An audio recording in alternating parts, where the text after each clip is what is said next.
ISKCON ইস্যুকে অবস্থান জানাতে সরকারকে একদিন সময় দিয়েছেন high court. Attorney general Mohammad Asaduzzaman বলেন, সরকার জাতীয় ঐক্য গড়ে তুলে উদ্বেগজনক পরিস্থিতি মোকাবেলার চেষ্টা করছে। ইসকন নিষিদ্ধ চেয়ে হাইকোর্টের দায়ের করা এক আবেদনের প্রেক্ষিতে এসব বিষয় উঠে এসেছে। এদিকে সুপ্রিম কোর্ট প্রাঙ্গণে সমাবেশ করে আলিফের হত্যাকারীদের দ্রুত বিচার নিশ্চিত করার পাশাপাশি ইসকনকে নিষিদ্ধের দাবি জানিয়েছে জাতীয়তাবাদী আইনজীবী ফোরাম। ওবায়দুল হক মারুফের প্রতিবেদন।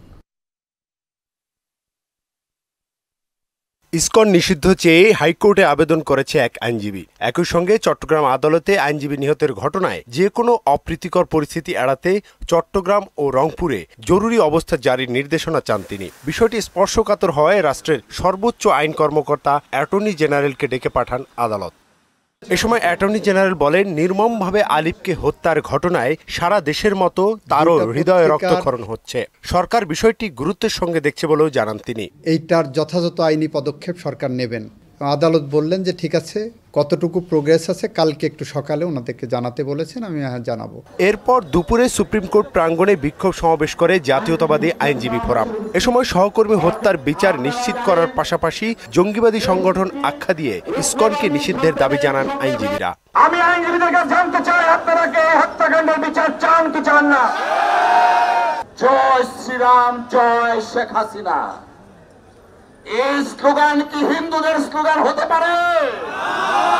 এই স্লোগান হচ্ছে আওয়ামী লীগের স্লোগান।